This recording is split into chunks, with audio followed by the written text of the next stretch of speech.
Hyderabad Praneeth Rao phone tapping కేసులో దర్యాప్తు కొనసాగుతోంది. ఏఎస్పీలు భుజంగరావు, తిరుపతన్నల బెయిల్ పిటిషన్ తిరస్కరించింది కోర్టు.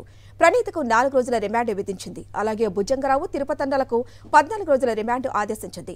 కోర్టు ఆదేశాలతో నిందితులను చంచల్గూడ జైలుకు తరలించారు పోలీసులు.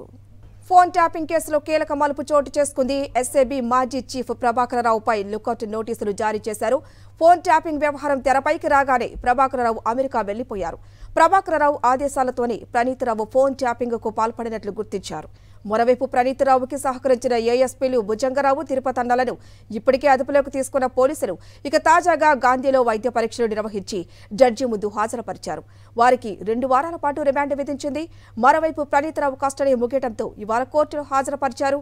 ఆయనకు కూడా 14 రోజుల రిమాండ్ విధించింది. రైట్, మరింత సమాచారం మా ప్రతినిధి సుష్మిత అందిస్తారు. సుష్మిత, ఇప్పటికే కోర్టు ఆదేశాలతో నిందితులను చంచల్గూడ జైలుకు తరలించారు పోలీసులు. ఇంకా ఎటువంటి కీలక మలుపులు తిరగబోతోంది ఈ కేసు?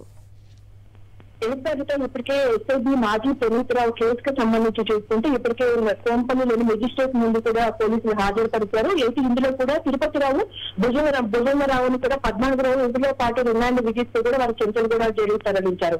అయితే ఎస్ఐబీ మాజీ డిఎస్పీ ప్రణీత్రావుని కూడా 4 రోజుల పాటు కస్టడీకి కోరారు. అయితే రిమాండ్ విధిస్తూ 4 రోజుల పాటు ఏప్రిల్ 28 కొనసాగిస్తూ ప్రణీత్రావుని అలాగే తిరుపతిరావు, భుజంగరావుని కూడా తిరుపతి మొత్తం కూడా వీళ్ళందరినీ చంచల్గూడ వరకు అయితే పోలీసులు తరలించారు. అయితే ఈ నేపథ్యంలో కీలక విషయాలు బయటకు వస్తున్నాయి. ఇప్పటికే తిరుపతిని అలాగే భుజంగరావుని ఈ కేసులో విచారించారు. అయితే ఇందులో ముఖ్యంగా వీళ్ళు అధికార దుర్వినియోగానికి పాల్పడ్డారని కూడా అధికారులు గుర్తించారు. అయితే ఈ నేపథ్యంలో ఇప్పటికీ ఎఫ్ఐఆర్ లో కూడా పూర్తిగా వీళ్ళందరినీ చేర్చుతారని ఒక సమాచారం అందుతోంది. అయితే ఇందులో ఎవరైతే కీలక వ్యక్తులు ఇందులో ఉన్నారో మాజీ ఇంటెలిజెన్స్ చీఫ్ ప్రభాకరరావు, అలాగే టాస్క్ ఫోర్స్ డీసీపీ రాధాకిషన్, అలాగే ఒక ఎండీకి సంబంధించిన అంటే ఒక కంపెనీకి సంబంధించిన ఛానల్ ఎండీకి సంబంధించిన శ్రవణ్ కుమార్ ని కూడా ఇందులో చేర్చినట్టు కూడా తెలుస్తుంది. అయితే ప్రణీత్రావు ఫోన్ ట్యాపింగ్ లో ప్రభాకరరావు, రాధాకిషన్ వీళ్ళిద్దరే కీలక వ్యక్తులుగా కూడా అధికారులు చెప్తూ ఉన్నారు. అయితే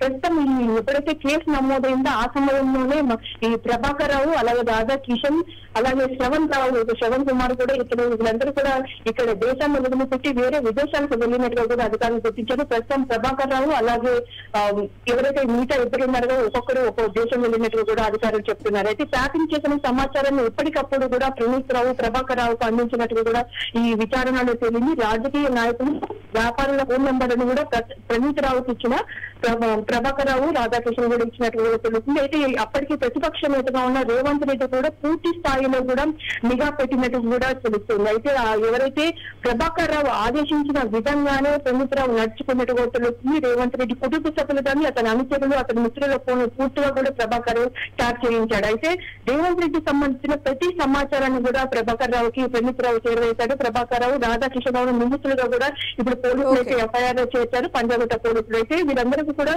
లుకౌట్ నోటీసులు అయితే జారీ చేశారు. హరిత, థ్యాంక్ యూ సుష్మిత.